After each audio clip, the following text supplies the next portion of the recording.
জি, সামিয়া আপনি যেমনটা বলছিলেন, টানা বৃষ্টি উজানের ঢলে তিস্তার পানি বৃদ্ধি পেয়ে ডালিয়া পয়েন্টে বিপৎসীমার ৫ সেন্টিমিটার নিচ দিয়ে প্রবাহিত হচ্ছে।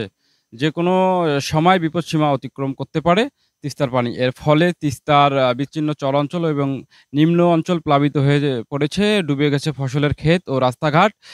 রাস্তাঘাট সহ যে ফসলের ক্ষেত ডুবে গেছে তা সেদিক থেকে কিন্তু তিস্তা চরাঞ্চলের মানুষের অনেক বাড়িঘর কিন্তু ফসলের ক্ষেত তলিয়ে গেছে। শনিবার সকাল ৬টায় তিস্তার পানি ডালিয়া পয়েন্টে বিপৎসীমার ১৫ সেন্টিমিটার নিচ দিয়ে প্রবাহিত রেকর্ড করা হয়। কাউনিয়া পয়েন্টে বিপৎসীমার ২৬ সেন্টিমিটার নিচ দিয়ে প্রবাহ রেকর্ড করা হয়। সকাল ৯টায় দুটি পয়েন্টে পানি প্রবাহ অপরিচিত থাকলে দুপুর ১২টায় ডালিয়া পয়েন্টে বিপৎসীমা ৫ সেন্টিমিটার নিচ দিয়ে পানি রেকর্ড করা হয় এবং কাউনিয়া পয়েন্টে বিপৎসীমার ২১ সেন্টিমিটার নিচ দিয়ে প্রবাহিত রেকর্ড করা হয়েছে বলে জানা গেছে। এর ফলে তিস্তার চরাঞ্চল নিম্ন অঞ্চল প্লাবিত হয়েছে। গত দুদিনে টানা বৃষ্টিতে তিস্তা চরের কৃষকের ফসল তলিয়ে গেছে। কৃষকের ধান, মরিচ, শীতকালীন আগাম সবজি পানিতে কিন্তু তলিয়ে গেছে।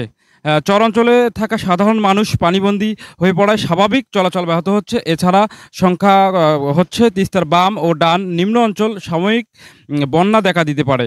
সাধারণ মানুষের ঘরবাড়ি পানি প্রবেশ করায় চলাচলে রান্না নিয়ে বিপাকে পড়েছেন প্লাবিত মানুষ। গবাদি পশু ও খাদ্য নিয়ে কিন্তু অনেকটা তারা সংশয় করছেন। আর এখানকার কিন্তু এই টানা ৩ দিনের যে পানি সেটি কিন্তু ধীরে ধীরে বিভিন্ন নিম্ন অঞ্চলের বাড়িঘর দুয়ারে প্রবেশ করেছে। আর যেটি প্রবেশ করাতে কিন্তু অনেকের রান্নাবান্না থেকে শুরু করে গবাদি পশুর খাবারের সংকট দেখা দিয়েছিল। এই ছিল সর্বশেষ লালমনিরহাট থেকে সামিয়া।